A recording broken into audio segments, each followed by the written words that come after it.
सनातन धर्म जो है बेल सदा हरी थी, हरी है और रहेगी। और इस बार तो प्रभु कृपा से पूरे देश के अंदर में समरसता, समन्वय, समदृष्टि और समभाव को लेकर के कार्य हो रहा है। निश्चित रूप से सनातन धर्म अपने मंजिल की ओर पहुंचेगा। और मीरा से बात करवा रहे हैं, भूल गए हो। तब मीरा बोलती है, स्वामी जी वो दाल जो ऊपर चढ़ रही है वो तो खिचड़ी होगी। स्वामी जी ने कहा अब तू चल यहां से, अब जा यहां से। मीरा तू चल यहां से।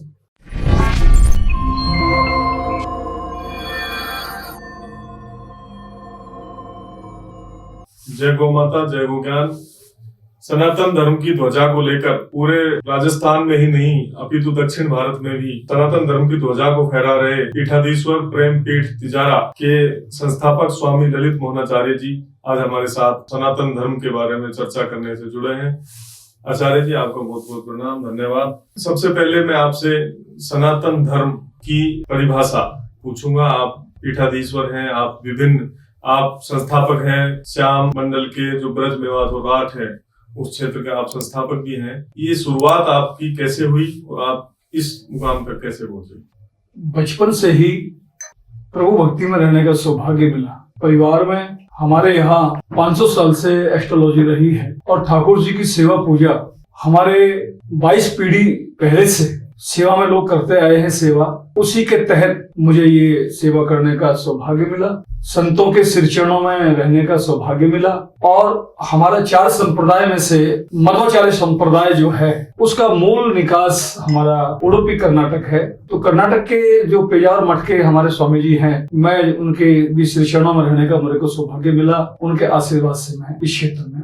आपका पूरे राजस्थान के साथ साथ दक्षिण भारत में भी आपने बताया पेजावर मठ उडुपी उनके जो संस्थापक रहे हैं जगत गुरु श्री श्री 1008 पेजावर मठ के संस्थापक हमारे 8 मठ है वहां पर। उडुपी में भगवान कृष्णा लॉर्ड गोपाल जो वहां है, और वहां पर मध्वाचार्य संप्रदाय के मेन फाउंडर वो थे, वो मध्वाचार्य जी थे। और मध्वाचार्य जी ने 8 शिष्यों की स्थापना की। पुट्टिये पालीमार स्वामी जी, कांगड़ी स्वामी जी, पेजावर स्वामी जी और 8 मठ मंदिर में ही है। जब किसी का पर्याय आता है 2 साल का पूजा के तहत वहां पर, तो वहां वो स्वामी जी मंदिर से बाहर नहीं निकलते। बड़ा सैद्धांतिक वहां पूजा का विधान है। मैं कहूंगा उत्तर से ज्यादा दक्षिण में पूजा पद्धति आज भी विराजमान है और उन्हीं के संपर्क में रहने से मेरे को इस सौभाग्य मिला। हम इधर राजस्थान, हरियाणा, यूपी इस तरह की बातें करें, सनातन धर्म को लोगों ने मनोरंजन का साधन बना दिया है। हम देखते हैं कि लोग कावड़ लेने जाते हैं तो नशा करते हैं, कोई और केदारनाथ, बद्रीनाथ को पिकनिक स्पॉट बना दिया है। आपकी नजर में ये कहां तक सही है? उसमें हमारे जो आज कथा करने वाले लोग हैं, हमारे संत लोग हैं, मैं सबको प्रणाम करता हूं। लेकिन जिन संतों को जंगलों में बैठना चाहिए उनको बंगलों में बैठा दिया। आज देख लीजिए आप, उसमें उनकी गलती नहीं है, ताली दोनों हाथ बजती है, और इसमें हमारी गलती है। हमारे बहुत से संत लोग ऐसे हैं, नागा साधु हमारे ऐसे हैं, और हमारे क्षेत्र में भी कई संत लोग ऐसे हुए हैं जिन्होंने अपनी गद्दी पे बैठ करके सनातन धर्म को की धर्म ध्वजा को लहराया है। और इसमें उनकी गलती नहीं, इसमें हमारी भी गलती है। यह निश्चित बात है। जैसे पहले कि कोई केदारनाथ जाता था, बद्रीनाथ जाता था, वो पूरे परिवार कुटुंब से, बाजार से मिलने वालों से मिल करके फिर जाता था।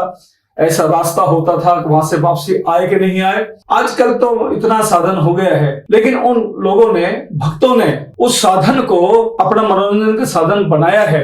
ये आपकी सत्य बात है। लेकिन इसमें संत लोग काम कर रहे हैं और घर से आज युवा पीढ़ी को दीक्षा और शिक्षा उनको नहीं मिल पा रही है। वो लोग माइग्रेट हो रहे हैं, उस तरफ जा रहे हैं।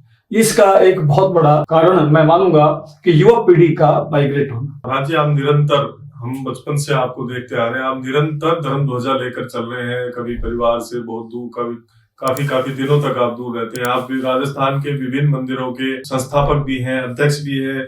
अभी पिछले कुछ दिनों पहले ही आपने बरसाना के सुनहरा गांव में गोविंद धाम की स्थापना करने का एक प्रण लिया है। फिर भी कहीं ना कहीं युवा पीढ़ी भड़क रही है।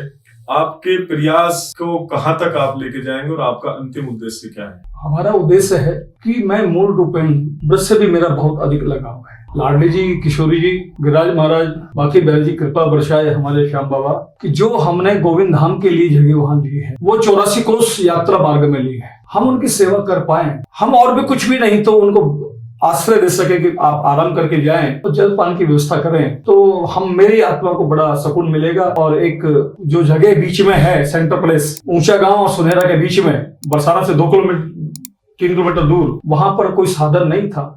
उस साधन को हमने उठा करके हमने सब साथियों ने और वहां ऐसा करने का निश्चय किया, संत सेवा और सब। सनातन धर्म का मूल, हमें सनातन धर्म कब से है और इसमें? सनातन धर्म आदिकाल से है। सनातन धर्म की कोई बात नहीं, सनातन धर्म तो आदिकाल से है और था और है और रहेगा।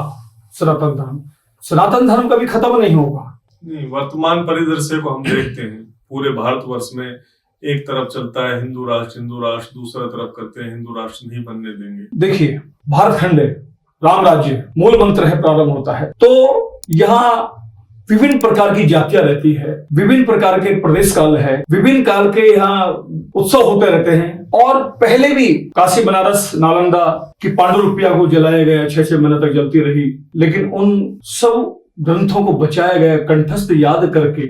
मान लो 50 श्लोक है तो 50 ब्राह्मणों को बैठा करके, छात्रों को बैठा करके कि भाई सब एक तुम याद करो, एक तुम याद करो, एक तुम याद करो, और वो सबको बचाया गया। दूसरी बात, राम जी जहां प्रगटे हैं, राम का मंदिर वही है। कृष्ण जहां जन्मा है, कृष्ण का मंदिर भी वही बनेगा। एक समय आता है प्रादुर्भाव का, अब वो समय आ गया है, निकट समय आ गया है। निश्चित रूप से सत्य सनातन धर्म जो है, बेल सदा हरि थी, हरि है और रहेगी।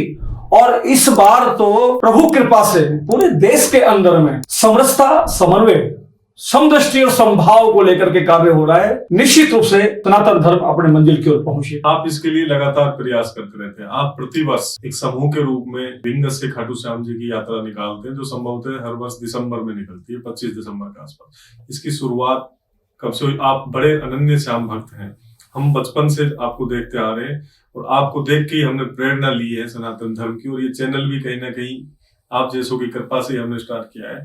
उसकी शुरुआत और लोगों को ज्यादा से ज्यादा सनातन धर्म के लिए प्रेरित करने के लिए आपके क्या प्रयास?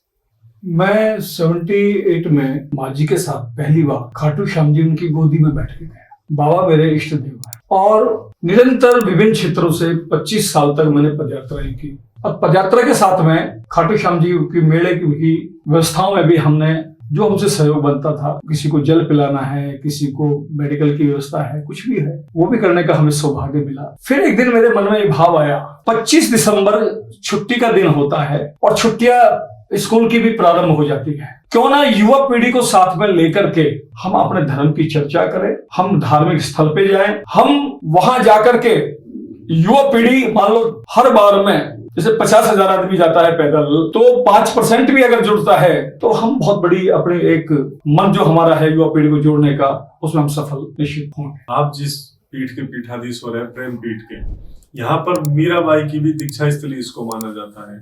इसके बारे में इतिहास क्या कहता है और आपकी क्या जानकारी है? ब्रज की अनेक पुस्तक है, ब्रज भक्ति विलास, एक नारायण भट्ट चरितामृतम एक पुस्तक है, उसके 45 पृष्ठ के ऊपर लिखा हुआ है, मथुरादास नामे को दुजे शास्त्रौ भोते सर्वे शास्त्रज्ञो हरिभक्ते सदा सवपि शिष्यो भौदी नारायण भट्ट मीराबाई से मथुरादास शिष्य भोग है। हिंदी में और संस्कृत में दोनों भाषाओं में उसमें उल्लेख है। मेरे परिवार में हमारे बड़े लोग चर्चा करते आए हुए हैं कि मीरा हमारे यहाँ आई है। उस तथ्य को खोजने के लिए मैं उत्तर से ईस्ट से वेस्ट और नॉर्थ साउथ में सारे गया हूँ और मैंने प्रमाण करके और सब संतों को दिया है कि मीरा के बारे में ये, मीरा के बारे में लोग मानते हैं कि मीरा मेड़ता में जन्मी है। कुछ लोगों का कहना है कि मीरा कुड़की में जन्मी है, वहीं पास भी है। और अनेक पुस्तकों में, ग्रंथों में जिन्होंने इसके तथ्य को शोध किया है, उन सबसे मेरा संकलन हुआ। मैं 20 वर्ष तक मैंने इस पर कार्य किया है और मीराबाई यहाँ पधारी है। तिजारा के इष्ट में एक मीरा जी का बाग है, ये मैं बोल रहा हूँ, उसको बोलते हैं। और दूसरा जो मीरा शोध संस्थान है मेड़ता में, उन्होंने अपने ग्रंथ में, जो हर मासिक मैगजीन निकलती है उनकी, उसमें उन्होंने लिखा है कि मीरा तिजारा आई होगी क्योंकि मीरा रिवाड़ी आई थी, ये प्रमाण हो चुका है। तो मीराबाई तिजारा आई, मेरे पूर्वज फॉरफादर स्वामी मथुरादास जी से दीक्षा ली और उस समय आपस में उनमें, गुरु में और उनमें टॉक हुआ। कोई दीक्षा जब होती है तो मूल रूपेण 43 दिन रहना होता है, 41 दिन का होता है। तो मीराबाई हमारे यहाँ मेरे ग्रैंडफादर तक भगवान को भोग की रसोई में कोई स्त्री नहीं जाती थी, खुद बनाते थे प्रसाद। तो स्वामी जी दाल चढ़ा के आए उनके गुरु और मीरा से बात करवा लगे, भूल गए हो। तब मीरा बोलती है, स्वामी जी वो दाल जो ऊपर चढ़ रही है वो तो खिचड़ी होगी। स्वामी जी ने कहा अब तू चल यहाँ से, अब जा यहाँ से, मीरा तू चल यहाँ से। ये उनका वार्तालाप यहाँ रहा है। और उसके ऊपर में उन्होंने हमारे यहाँ के जो हाई सेकेंडरी स्कूल में जो प्रोफेसर थे मेहरान साहब, मीरा के गुरु मथुरदास करके एक पुस्तक भी उन्होंने निकाला उसको लेकर।